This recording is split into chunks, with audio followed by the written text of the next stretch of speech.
Hello friends, अस्सलाम वालेकुम, नमस्ते। Don't forget me car next part explain करने वाली हूँ, ठीक है। और मेरी आवाज़ बैठ गई है तो आई एम सॉरी। तो चलिए स्टार्ट करते हैं। उस पार्ट में हमने देखा था कि ईबो को पता चल गया था कि जान को सब कुछ याद था, फिर भी जान ने उसे झूठ कहा। ईबो ने जान को टाइटली पकड़ लिया और बोलता है कि तुम झूठ क्यों बोल रहे थे इतने दिन तक, तुम्हें सब कुछ याद है, तुम फिर भी झूठ क्यों बोल रहे थे। जान तो मैं कर रहा था। उसने क्या बोल दिया है उसे खुद में मतलब कि यकीन नहीं हो रहा है कि उसने जो सच इतने दिन तक छुपा के रखा था, आखिरकार उसने ईबो के सामने वो बोल ही दिया। उसे बहुत ज़्यादा डर लग रहा था कि अब वो ईबो को क्या बोलेगा, क्या समझाएगा। जान अपना दिमाग चलाता है और बोलता है कि एक ही उपाय है अभी इससे बचने का, इसे जैसे तैसे मेरे रूम से बाहर निकालना पड़ेगा। उसके बाद ना जान ईबो को धक्का देता है और बोलता है कि देखो, मैंने कुछ भी बोल दिया है, मुझे कुछ भी पता नहीं था। और वैसे भी तुमने खुद ही बताया था कि तुम हांगवन जुन हो, इसीलिए। और ये बोलते हुए ना जान ना उसे धक्का दे रहा था पीछे की तरफ। ईबो ना उसकी बात को सुन रहा था, बट उसने नोटिस नहीं किया था कि वो कब रूम के बाहर आ चुका है। फिर जान उसे बोलता है कि ठीक है तो बाय बाय, और अपना सारा सामान लेकर बगल वाले रूम पर शिफ्ट हो जाओ। और ये बोलकर ना जान दरवाज़ा लॉक कर देता है। ईबो उस तरफ से बोलता है कि जान, तुम जब तक मेरे सवालों का जवाब नहीं दोगे ना, तब तक मैं यहाँ से हिलूंगा भी नहीं। मैं यहीं पर ही खड़ा हूँ। तुम चाहो तो अंदर 10 दिन तक घुसे रहो, फिर भी तुम्हें निकालना ही पड़ेगा बाहर। और तुम जब बाहर निकलोगे ना, मैं तुम्हें फिर से पकड़ूंगा और फिर से वही सवाल पूछूंगा कि तुमने क्यों नहीं बताया मुझे।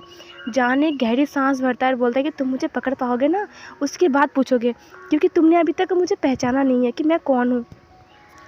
और ये बोलकर ना जान बाथरूम के अंदर जाता है, ड्रेस चेंज करता है, थोड़ा बहुत मेकअप करता है, और उसके बाद ना वो अपने बालों को ठीक करता है।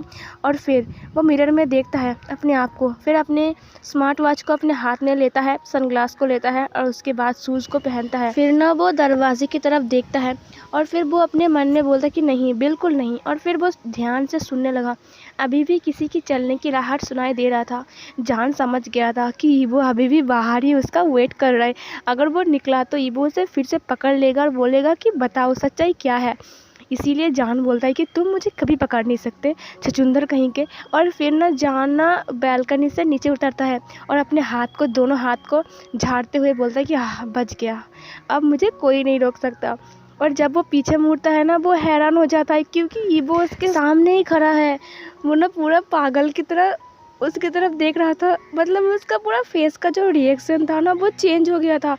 वो पूरा हैरान हो गया था, भाई अभी मैंने सुना कि वो वहाँ पर चल रहा है, तो फिर ये नीचे कब आया। और तो और जान को पता तक नहीं चला कि ईबो नीचे खड़ा है। और जान जब उसे देखता है ना, वो बोलता है कि वो न मैं। और तभी ईबो से बोलता है कि अच्छा तो तुम यहाँ से उतरकर भाग रहे थे।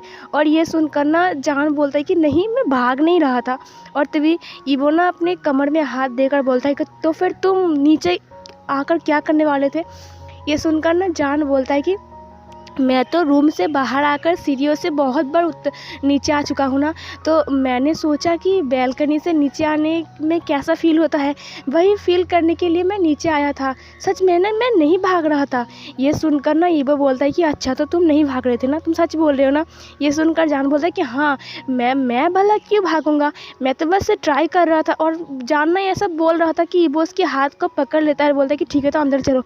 और फिर ना वो उसे घर के अंदर ले जाता है। जानू से बोलता है कि छोड़ो छोड़ो, मेरे हाथ को दर्द हो रहा है। बट ईबो ना नहीं छोड़ता है उसके हाथ को। ईबो उसे ले जाकर सोफ़े में बिठा देता है और बोलता है कि यहाँ पर बैठो और तुम कहीं नहीं जाओगे जब तक तुम मेरे सवालों का जवाब नहीं देते। फिर ईबो उसे बोलता है कि तुम मुझे बताओ, तुम्हें सब कुछ याद था, या फिर तुम नाटक कर रहे थे, या फिर तुम कुछ और सोच रहे हो। और ना जानना पूरा काँप रहा था, उसके दोनों पैर ना काँप रहे थे, उसके हाथ पैर काँप रहा था। वो अपनी लाड़ को ना बार बार निकल रहा था और उसके पसीने छूट रहे थे। जान को बहुत ज़्यादा डर लग रहा था कि भाई ईबो क्या करेगा उसके साथ। जान तो मैं करने लगता है, बोलता है कि देखो, तुम जैसा सोच रहे हो ना, मैं वैसा नहीं हूँ। मैं अलग इंसान हूँ। तुम जिसे ढूंढ रहे हो मैं वो नहीं हूँ। मैं विंग नहीं हूँ। तभी ईबो से बोलता है कि तो मैंने तुम्हें नहीं बताया ना कि मैं विंग को ढूंढ रहा हूँ। ये सुनकर जान उसे बोलता है कि तुम तो पूछ रहे थे ना, तो इसका मतलब तुम ढूंढ रहे थे। ये सुनकर ईबो ना उसकी तरफ गुस्से से देखने लगता है। जान अपने पसीने को पोंछते हुए बोलता है कि देखो मेरे ऊपर इतना टॉर्चर मत करो। और ये सुनकर ना ईबो बोलता है कि एसी चल रही है, फिर भी तुम्हें गर्म लग रही है, इतनी गर्मी नहीं है घर के अंदर। ये सुनकर ना जान बोलता है कि मुझे बहुत गर्मी लगती है। और ये सुनकर ना ईबो बोलता है कि अच्छा मैं समझ गया, तुम विंग नहीं हो ना। ये सुनकर जान बोलता है कि नहीं, मैं विंग नहीं हूँ।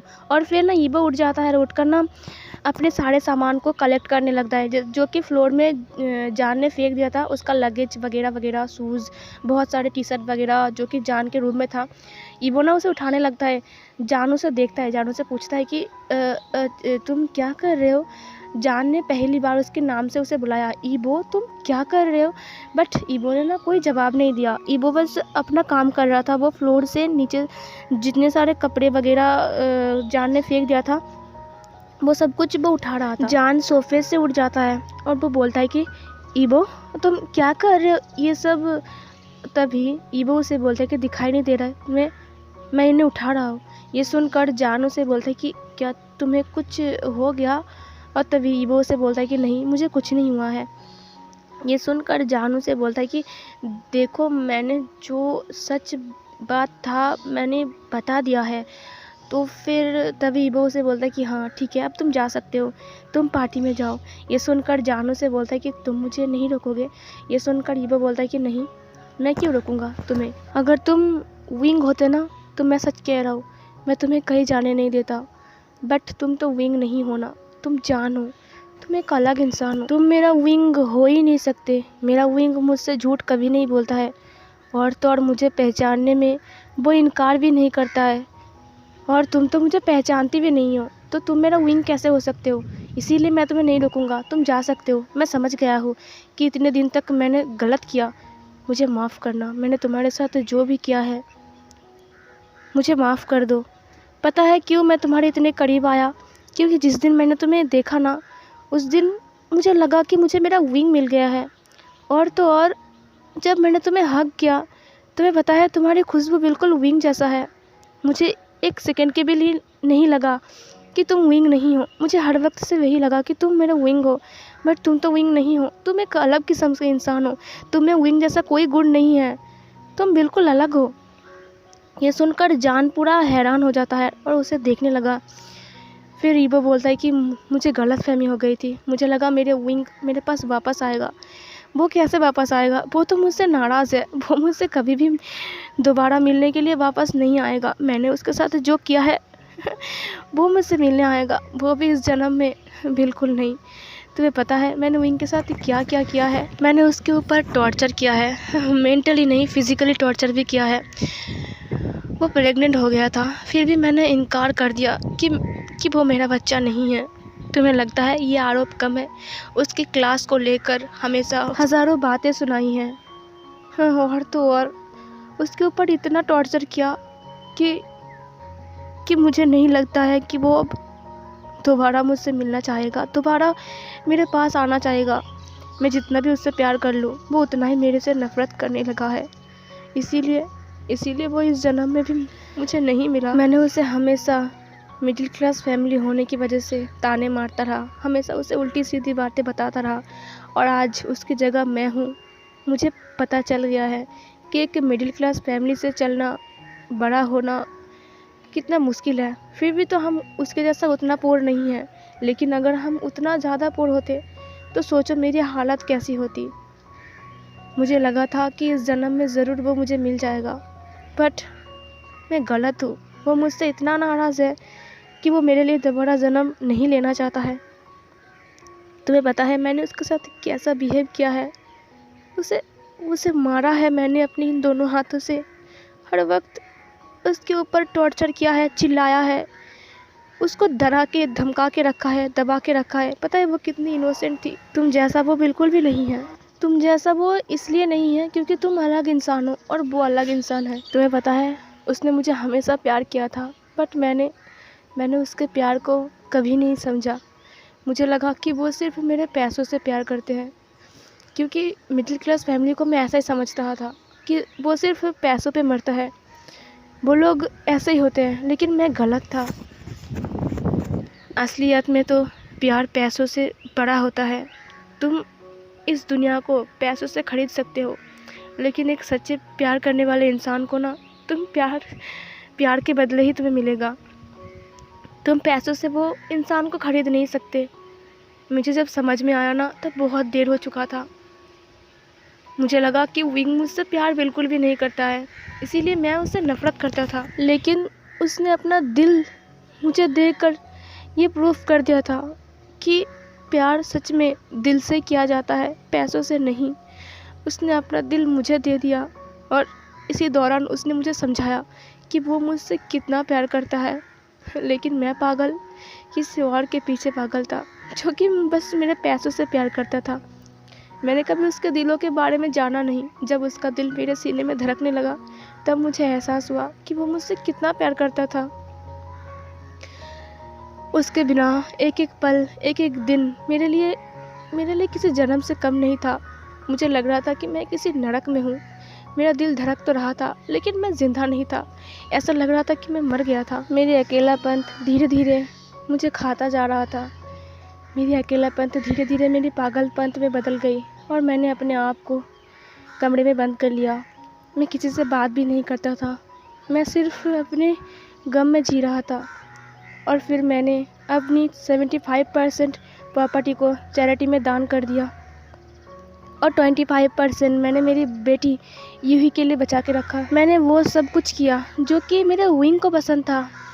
विंग के खुशी के लिए मैंने सब कुछ किया, फिर भी मुझे वो खुशी नहीं मिल रही थी जो मेरा विंग चाहता था। विंग चाहता था कि मिडिल क्लास फैमिली वालों को भी बड़े बड़े स्कूल में, बड़े बड़े कॉलेज में पढ़ने के लिए मौका मिले।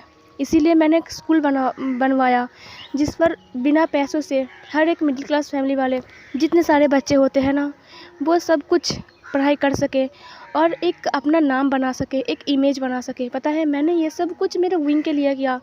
तुम जिस कॉलेज में पढ़ते हो ना विंग, सॉरी मैंने तुम्हें फिर से विंग बोल दिया। जान, तुम जिस कॉलेज में पढ़ते हो ना, उस कॉलेज के सामने एक हाई स्कूल है। तुमने ज़रूर देखा होगा ना। तुमने उसका नाम नोटिस किया है? जान ने उसका नाम नोटिस किया था, बट उसे याद नहीं आ रहा था कि आखिर वो नाम है कौन सी। फिर जान उसे पूछता है कि वो नाम कौन सी थी। ये सुनकर ईबो बोलता है कि वांगशन 402। उसके बाद हाई स्कूल लिखा हुआ है। तुमने शायद नोटिस किया था। ये सुनकर जान बोलता है कि हाँ वांगशन, मैंने नोटिस किया था। ये सुनकर ईबो बोलता है कि मैंने अपना नाम और विंग का नाम दिया था, इसीलिए उन्होंने हम दोनों के नाम पर स्कूल का नाम रख दिया था। मैंने वो सब कुछ किया जो कि विंग को पसंद था, बट फिर भी मुझे अकेलापन दिन ब दिन खाता गया। दिन ब दिन मैं अकेला होता गया। मुझे अच्छा नहीं लग रहा था। धीरे धीरे मैं पागल होता गया। पता है, मुझे कुछ भी अच्छा नहीं लग रहा था। मुझे सिर्फ हर जगह मेरा विंग दिखाई दे रहा था। 1 साल ऐसे ही बीत जाते हैं और फिर उसी दिन, जिस दिन विंग मुझे छोड़कर हमेशा के लिए चला गया था, ठीक वही दिन पर मैं ऑफिस गया था। पहली बार 1 साल बाद पहली बार मैं ऑफिस में कदम रखा था। तुमने शायद हमारे ऑफिस के बारे में कभी नहीं सुना, क्योंकि वो अब है ही नहीं। फिर भी मैं तुम्हें बताता हूँ। मैं जब छत पे गया ना, तब मैं विंग की फ़ोटो के साथ बात कर रहा था। पता है, उस दिन, वो बड़े दिन मैं कभी नहीं भूल सकता हूँ। वो दिन विंग की डेथ एनिवर्सरी था, जिस दिन में मैंने मेरे विंग को खो दिया था हमेशा के लिए। उस दिन ना मुझे एक अजीब सा फील हो रहा था, इसीलिए मैं ना अकेला रहना चाहता था, क्योंकि घर में ना बहुत कुछ हो रहा था, इसीलिए मुझे अच्छा नहीं लग रहा था। और मैं चला गया ऑफिस में। तब ऑफिस में छुट्टी था उस दिन। मैं छत पे था और ना अचानक ही मुझे किसी की राहत होती है। मुझे राहत मिलती है, शायद कोई है। मैं जब पीछे मुड़कर देखा, तब देखा कि विंग एक वाइट शर्ट पहनकर, वाइट जीन्स पहनकर मेरे सामने खड़ा है और वो मुझे देखकर मुस्कुरा रहा है। तुम्हें पता है, उसने वही अंगूठी पहनी हुई थी जो अंगूठी मैंने उसे पहनाई थी शादी के दिन। और वो ना मुझे देखकर स्माइल कर रहा था। उसकी जो बनी टीथ थे ना, वो बहुत ज़्यादा क्यूट लग रहा था। मैं खुद को रोक नहीं पाया। मेरे आंसू ऑटोमेटिकली मेरी आंखों से बहते जा रहे थे। मैं खुद को रोक नहीं पा रहा था, मैं खुद को संभाल नहीं पा रहा था। मेरे विंग को मैंने मेरे सामने देखा। मैं दौड़ कर गया विंग के पास। विंग मुझे स्माइल करते हुए बोलता है कि लंचा, क्या तुम मुझे मिस कर रहे थे? ये सुनकर मैं अपने आप को और नहीं रोक पा रहा था। मैंने विंग को हग करने गया, बट मैं विंग को हग नहीं कर पाया क्योंकि मैं उसे टच भी नहीं कर पा रहा था। पता नहीं क्यों मुझे ऐसा लग रहा था कि वहाँ पर विंग है, बट वहाँ पर कोई नहीं था। बट मैं वहाँ पर विंग को देख पा रहा था कि मेरा विंग वहाँ पर खड़ा है। फिर भी मैंने उसे एक बार भी टच नहीं कर पाया। विंग रोने लगा। विंग बोलता है कि लंचा, मैंने भी तुम्हें बहुत मिस किया। और पता है तुम्हें, विंग धीरे धीरे मुझसे दूर जाने लगा। वो बिल्कुल टेरेस के लास्ट कॉर्नर पर चला गया। मैंने उसे बहुत रोका कि विंग पीछे मत जाओ, तुम नीचे गिर जाओगे। पता है मैंने विंग को बहुत रोका, पर वो नहीं रुका। फिर वो मुझे बोलता है कि लंचा, हम दोबारा ज़रूर मिलेंगे। क्या तुम मेरा वेट करोगे? क्या तुम मुझे ढूंढ पाओगे? क्या तुम मुझे ढूंढ लोगे ना लंचा? ये सुनकर मैंने बोला, हाँ विंग, हाँ, मैं तुमसे दोबारा मिलना चाहता हूँ।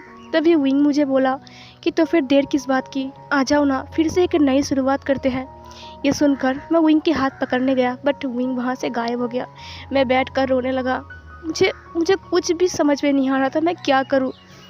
मुझे विंग की बातों में कुछ अजीब सा फील हो रहा था कि उसने मुझे ऐसी बात क्यों बताई। फिर मुझे लगा शायद मैं मरने के बाद उससे मिल पाऊँगा, जैसे कि वो आज मुझसे मिलने आया था। वैसे ही हम दोनों एक दूसरे का रूह बन के एक दूसरे के साथ रहेंगे। और फिर मैं कुछ भी नहीं सोचा। उस दिन मैं एक गहरी सांस अपने अंदर भरा और उसके बाद मैं उठा, खड़ा हो गया और मैंने कहा कि यही वक्त है विंग से मिलने का। इससे अलावा और कोई भी रास्ता नहीं है कि मैं मेरे विंग से मिल सकूं। और फिर मैंने विंग की फ़ोटो की तरफ देखा, जो कि स्माइल कर रहा था मुझे देखकर। उसकी स्माइल मुझे पागल कर रही थी। मैंने बस विंग से ये कहा, विंग, मैं आ रहा हूँ तुम्हारे पास तुमसे मिलने के लिए। फिर मैं वहाँ से छलांग लगा दिया। उस ऊंचे से बिल्डिंग से गिरते वक्त मुझे सिर्फ विंग की चेहरा याद आ रहा था, विंग की फेस, विंग की स्माइल, विंग की रोने वाली जो बात, वो वाली सब कुछ मुझे याद आ रहा था। कैसे मैंने विंग के ऊपर टॉर्चर किया, कैसे उसे कॉलेज में बुली किया था, किस तरह से उसने मुझे लव लेटर दिया था, कैसे मैंने उसका मजाक उड़ाया, कैसे मैंने उसे गलत समझा, कैसे उसके साथ ज़बरदस्ती किया था। ये सब कुछ मुझे याद आ रहा था। मौत के मुंह के सामने आकर कहते हैं ना, सब कुछ याद आ जाता है। वैसा मेरे साथ भी हुआ। मुझे मेरी ज़िंदगी का हर एक बात, हर एक सेकंड की बात याद आ रही थी। उसके बाद मुझे कुछ भी याद नहीं था। ये सब सुनने के बाद जान की आंखों में आंसू आ जाते हैं। ईवो एक गहरी सांस छोड़ते हुए बोलता है कि मुझे बस इतना पता है, मैं बस इतना जानता हूँ कि मेरे जाने के बाद सब कुछ चेंज हो गया, सब कुछ बदल गया। यूँ ही टूट गई थी। यूही ने अपनी मॉम के साथ साथ अपने डैड को भी खो दिया। तुम्हें पता है वो मुझसे क्यों नफ़रत करती है? वो मुझसे नफ़रत नहीं करती है, वो मुझसे नाराज़ है। अगर वो मुझसे नफ़रत करती तो मेरे फ़ोटो को कभी भी अपने घर में नहीं रखता। वो मुझसे नफ़रत नहीं करता है, वो मुझसे बहुत प्यार करती थी। पता है वो मुझसे नाराज़ क्यों है? क्योंकि मैंने उसकी ख्याल नहीं रखा। मैं भी उसकी मॉम की तरह उसे छोड़कर चला गया, जिस तरह से उसकी मॉम उसे छोड़कर चली गई थी। ये सुनकर जान अब रोने लगता है। जान अब कुछ भी सोच नहीं पा रहा था। वो ये सब बातें सुनकर बस रो रहा था। उसकी आंखों से बस आंसू ही बह रहे थे। इन सब के बाद उस छोटी सी बच्ची के ऊपर, उसके दिल के ऊपर कितनी चीज़ें गुजर गई। छोटे से उम्र में उसने इतना कुछ सह लिया। वो खुद को संभाल नहीं पा रही थी। उसने सबसे बात करना बंद कर दिया था। उसने खाना खाना भी बंद कर दिया था। उसने खुद की केयर करना बंद कर दिया था, पढ़ाई करना बंद कर दिया था। बस रोती थी अपने मॉम डैड की फ़ोटो को लेकर। मैडम लान को भी चिंता होने लगी कि शायद अब ये कुछ न कर दे। इसीलिए यूही और आयु को दोनों को एक साथ ही बोर्डिंग भेज दिया जाता है, ताकि वो दोनों पढ़ाई करके खुद की एक पहचान बना सके। मैंने मेरी 75% प्रॉपर्टी चैरिटी में दान कर दिया था, जिसकी वजह से हमारी प्रॉपर्टी कम हो गई थी। और धीरे धीरे हमारी कंपनी का जो वैल्यू था वो कम होने लगा, क्योंकि मैं ही मर गया था। तुम्हें पता है ना, हमारी डायमंड ज्वेलरी का बिज़नेस था। हम डिज़ाइनर थे। हमारे डिज़ाइन दुनिया भर में मशहूर थी। और तुम्हें पता है वो सारी डिज़ाइन मैं करता था। जब मैं ही ना रहूँ तो नए नए डिज़ाइन कहाँ से आएंगे? शेयर मार्केट में भी हमारा वैल्यू कम हो गया, जिसकी वजह से हमारी कंपनी को बहुत बड़ा लॉस हुआ। और जितने बड़े बड़े कंपनी ने हमारे साथ कोलैब किया था वो सारे के सारे हमसे अलग हो गए। ये सदमा मेरे पापा सहन नहीं कर पाए और उन्हें हार्ट अटैक आ गया और फिर 2 दिन बाद उनकी मौत हो गई। उसके बाद सब कुछ लैंस चैन के ऊपर आ चुका था। कंपनी का इतना बड़ा जिम्मेदारी उसके ऊपर अचानक ही आ चुका था। उसके बाद लोन लेना स्टार्ट हो चुका था। इतना ज़्यादा लोन ले चुका था ना लैंस चैन, मेरा भाई इतना ज़्यादा लोन ले चुका था कि अब वो सब मिटाने की दूर की बात, वो खुद की कंपनी तक ठीक से नहीं चला पा रहा था। बार बार कॉल्स आते थे कि आपका लोन का डेट हो चुका है, डेट निकल चुका है, आपने अभी तक लोन को ख़त्म नहीं किया है, दूसरा लोन आपने ले लिया है। ऐसा ऐसा करके बहुत सारे कॉल्स आते थे। हमारा जो बिज़नेस था वो पूरा डूब चुका था, कुछ भी नहीं बचा था। उसके बाद जब मेरा भाई लैंस चैन जब ऑफिस जाता है एक दिन, वो देखता है कि बैंक वाले पुलिस लेकर पूरे ऑफिस को सील कर दिया है। इसे देखकर वो पूरा टूट गया। वो खुद को संभाल नहीं पा रहा था। बार बार जो लोगों से उसने उधार लिया था उन लोगों का कॉल्स आ रहा था, लोन बैंक से कॉल आ रहा था। ये सब कुछ ना वो सहन नहीं कर पा रहा था और उसने भी सुसाइड कर लिया और चैंग अकेला हो गया। मेरा बलान अपने पति को खोने के गम में और अपने जवान बेटे को अपने सामने मरते हुए देखकर पागल होने लगी। 2 महीने के बाद उनकी भी मौत हो गई। चैंग अब टोटली अकेला हो चुका था। उसके पास दोनों छोटे छोटे बच्चे थे। हालांकि अब वो थोड़े बड़े हो गए थे, बट फिर भी वो उतने बड़े नहीं हुए थे। इधर यूही और आयु बोर्डिंग में बड़े हो रहे थे और चैंग ने बहुत मुश्किल से एक जॉब ढूंढा था और उसी जॉब से वो अपना घर चलाता था और उन दोनों का जो फीस था बोर्डिंग में वो सब कुछ मिटाता था, क्योंकि मैडम लान का यही इच्छा था कि वो दोनों बोर्डिंग से ही पढ़ाई करके बड़ा नाम कमाए, कुछ बन जाए, ठीक है, ज़िंदगी में। और पता है यूँ ही बड़ी होने लगी, आयु भी बड़ा हो गया। फिर यूँ की ज़िंदगी में एक नया मोड़ आया। उसने सब कुछ भुला चुका था। उसका सारा जो गम था, सारा दुख था, वो सब कुछ धीरे धीरे भुला चुकी थी और उसकी ज़िंदगी में तुम्हारे पापा की एंट्री हुई और वो दोनों रिलेशनशिप में आ चुके थे। और तो और आयु ने कभी भी किसी को नहीं अपनाया था, बट उसके साथ भी एक लड़की की अच्छी दोस्ती बन गई थी और वो लड़की भी धीरे धीरे आयु को प्यार करने लगा और वो भी रिलेशनशिप में आ चुका था।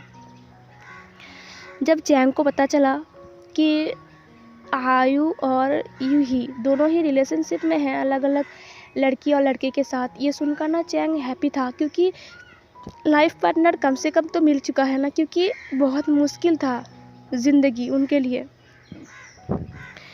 फिर तो तुम्हारी मॉम यूही बिल्कुल मुझ पर गई थी। डिज़ाइन में एक्सपर्ट था और तुम्हारा डैड का पापा, मतलब तुम्हारे दादाजी का जो बिज़नेस था वो भी डायमंड का डिज़ाइन करते थे। उनका भी डायमंड डिज़ाइनर का जो कंपनी होता है ना, कंपनी वो वाला कंपनी था। तो तुम्हारा डैड तो बहुत ज़्यादा खुश था, क्योंकि तुम्हारी मॉम की डिज़ाइन बहुत ज़्यादा यूनिक थी। वो बिल्कुल मेरे जैसा डिज़ाइन बनाती थी, जिसकी वजह से उनको बहुत प्रॉफिट हुआ और उसका डैड बहुत ज़्यादा खुश था। यूही ने तरह तरह की डिज़ाइन बनाकर उन्हें दिया था। यूही की डिज़ाइन देखकर उसकी डैड को यूही बहुत ज़्यादा पसंद आती है, जिसकी वजह से यूही को वो लोग अपने घर की बहू बना लेते हैं। पता है वो लोग हमसे कितने नीचे थे, मतलब कि हमारा जो कंपनी था वो पूरे दुनिया भर में मशहूर था। लेकिन अगर तुम इस साल में अगर तुम सर्च करोगे ना गूगल पर कि सबसे ज़्यादा डिज़ाइन में कौन आगे है, तो सबसे आगे आएगा यूजान। यू से तुम्हारी मॉम की नाम यूही और जान लास्ट में तुम्हारा नाम। तुम्हारे डैड ने कंपनी का नाम चेंज कर दिया था। यूही और आयु की शादी एक ही दिन में था, बट पता है यूही ने बेबी उतनी जल्दी नहीं लिया था, क्योंकि वो अपने बिज़नेस को लेकर बिज़ी हो गई थी। बट अगले साल ही मैं पैदा हो गया। उसके बाद 2-3 साल बाद तुम पैदा हुए। तुम्हें पता है जब मैं 5 साल का था ना, तब मुझे सब कुछ याद आ चुका था मेरे जन्म के बारे में। मैं पागलों की तरह तुम्हारे बारे में याद करता रहा, बट मुझे तुम कहीं नहीं मिले। लेकिन मैंने हौसला नहीं छोड़ा, मैं हौसला रखता गया कि नहीं, एक ना एक दिन विंग अगर मैं आ चुका हूँ तो वो ज़रूर मुझे मिलेगा। एक ना एक दिन विंग मेरे पास ज़रूर आएगा। लेकिन दिन बीतते गए, विंग मेरे पास नहीं आया। मैंने सोचा कि मैं अमेरिका में हूँ और शायद वो चाइना में होगी, या मुझे चाइना जाना चाहिए, क्योंकि यूँ ही शादी के बाद चाइना आ गई थी। मेरे डैड अमेरिका में ही थे। हमारी जो फैमिली था वो बहुत पुअर फैमिली था। मेरे मॉम डैड काम करते थे, जॉब करते थे, और तो और हमारे पास उतना भी ज़्यादा पैसा नहीं था, बट हम उतना भी पुअर नहीं थे। मुझे जो पॉकेट मनी मिलता था ना, मैं उन्हें कभी भी खर्च नहीं किया। और फिर ईबू अपनी बैग से एक रिंग की बॉक्स को निकालता है और फिर जान को दिखाता है। जान उस डिज़ाइन को देखकर बोलता है कि ये डिज़ाइन तो हमारी कंपनी का है। ये सुनकर ईबू बोलता है कि हाँ, ये डिज़ाइन तुम्हारी कंपनी का है। तुम्हारा जो कंपनी है वो सिर्फ चाइना में नहीं, अमेरिका, इंडिया, पाकिस्तान, बांग्लादेश, ऐसे हज़ारों कंट्री है जो सिर्फ तुम्हारी इस नाम को एक बार में पहचान लेता है। तुम्हें पता है, मैंने एक अंगूठी का डिज़ाइन बनाया था जब मैं 10 साल का था। वो डिज़ाइन मैं चाहता था कि मैं ये सिर्फ विंग के लिए बनाऊं, और इस जन्म में जब मुझे विंग मिलेगा तो बस ये अंगूठी पहनाकर मैं उससे शादी कर लूँगा, या फिर इसे देखकर मैं उसे प्रपोज़ करूँगा, ताकि वो मुझसे नाराज़गी टूटकर मेरी बाहों में आ जाए। बट वो दिन आया ही नहीं। मुझे पता था कि तुम्हारी कंपनी बेस्ट है, और मुझे लगा कि मुझे तुम्हारी कंपनी से ही इस अंगूठी को बनाना है। मैंने बहुत सारे पैसे जोड़ लिए थे, और मेरे जितने सारे गोल्ड के ज्वेलरी थे, ब्रेसलेट वगैरह, अंगूठी वगैरह, चेन वगैरह, मैंने सब कुछ बेच दिया था, और जितना पैसा हो सके मैंने जोड़ लिया था। और फिर मैं मास्क और टोपी पहन लिया, और फिर तुम्हारी कंपनी में गया, और मैंने वहाँ पर जाकर बोला कि मुझे इस डिज़ाइन का एक अंगूठी चाहिए। वो डिज़ाइन जब वो लोग देखता है, वहाँ का सर्वेंट जब लोग देखता है, जहाँ जो लोग वहाँ पर काम करते हैं, वो लोग जब देखता है, तो वो लोग उस अंगूठी का जो डिज़ाइन था वो देख कर ना, उस रिंग का जो डिज़ाइन था वो देखकर पूरा हैरान हो गए थे। वो बोलता है कि तुमने ये डिज़ाइन कहाँ से लिया है। और फिर ना तुम्हारे पापा के पास वो जाते हैं। तुम्हारे पापा तब अमेरिका में ही थे। जब तुम्हारा पापा ये अंगूठी का डिज़ाइन देखता है ना, तो वो बोलता है कि इतना यूनिक डिज़ाइन तुमने बनाया है। ये सुनकर मैं बोला कि हाँ, मैंने बनाया है। बट उन्होंने मेरा चेहरा नहीं देखा। उन्होंने मुझसे मिन्नतें मांगी कि प्लीज़ अपना मास्क हटाओ, मुझे तुम्हारा चेहरा देखना है। बट मैंने अपना चेहरा उन्हें नहीं दिखाया। मैंने कहा मुझे बस इस डिज़ाइन का एक अंगूठी चाहिए, क्या आप मुझे बना के दोगे, या फिर मैं दूसरे कंपनी पे जाऊँ। ये सुनकर तुम्हारे फादर बोलता है कि क्या मैं ये डिज़ाइन तुमसे ख़रीद सकता हूँ, तुम जितना चाहो उतना पैसा मुझसे मांग सकते हो। फिर मैंने बोला नहीं, मुझे सिर्फ यही वाला डिज़ाइन चाहिए, और ये अंगूठी सिर्फ एक ही बनेगा, इसके बदले में आपको दूसरा डिज़ाइन बना के दे सकता हूँ। तुम्हारे पापा मान गए थे, क्योंकि मेरा डिज़ाइन बहुत ज़्यादा यूनिक था। फिर मैंने उन्हें बहुत सारे डिज़ाइन बना के दिए, जिसकी वजह से ना उन्होंने मेरे पैसे भी कम लिए थे। थोड़ा बहुत पैसे बच गए थे, उसे जोड़कर मैं चाइना आने के लिए रख दिया था, ताकि चाइना आते वक्त मुझे पैसा कम ना पड़े। उसके बाद मैंने प्लेन की टिकट लिया और पूरे फैमिली को लेकर चाइना आ गया। मेरे पापा ने कहा कि हम कुछ दिन के लिए घूमने जा रहे हैं। हम उसी दिन ही वापस आए जिस दिन विंग का बर्थडे था। पता है, उसकी बहुत याद आ रही थी। मैंने बस इस रिंग को देखा और उसे याद किया और कहा, विंग तुम कहाँ हो। उसकी इतनी याद आ रही थी ना कि मैं खुद को संभाल नहीं पा रहा था। चाइना में मेरे कुछ दोस्त थे, उन्होंने बताया कि यहाँ पर एक बाइक रेस चल रही है। मैंने सोचा कि विंग की इतनी याद आ रही है तो थोड़ी देर वहीं से ही घूमा, और फिर मैं वहाँ पर घूमने के लिए गया था, रेस करने के लिए नहीं गया था। बट मेरे दोस्तों ने मुझसे इतनी ज़बरदस्ती किया कि मुझे गेम में उतरना ही पड़ा, और फिर मैं फर्स्ट आया। उसके बाद मैं तुम्हारे घर में आया, और उसके बाद मैंने तुम्हें सीढ़ियों से नीचे आते हुए देखा। उस दिन पहली बार नहीं था कि मैंने तुम्हें देखा था, मैंने तुम्हें पहले भी देखा था अमेरिका में। ये सुनकर जान बोलता है कि लेकिन मैं कभी अमेरिका नहीं गया, मेरे बर्थ होने से पहले ही मेरी मॉम चाइना आ गई थी। ये सुनकर ईबो बोलता है कि हाँ, लेकिन तुम्हें नहीं देखा था, तुम्हारी फ़ोटो को देखा था। ये सुनकर जान बोलता है कि मेरी फ़ोटो को कहाँ देखा। तुम्हारी डैड की ऑफिस रूम पर तुम्हारी मॉम, तुम और तुम्हारा डैड, तुम तीनों एक साथ थे, और तुम्हारे बचपन की भी फ़ोटो थी। ये सुनकर जान बोलता है कि तो तुमने मुझे पहले ऑफिस रूम में देखा था, सॉरी मेरी फ़ोटो को। ये सुनकर ईबो बोलता है कि हाँ, जब मैंने तुम्हें अपने सामने देखा ना, तो मैंने अपनी दिल को रोक नहीं पाया, मैं बस बोल दिया कि विंग क्या तुम सच में मेरे सामने आ चुके हो। जब मैंने तुम्हें हग किया ना, वही खुशबू मुझे मिला जो मेरे विंग के पास था।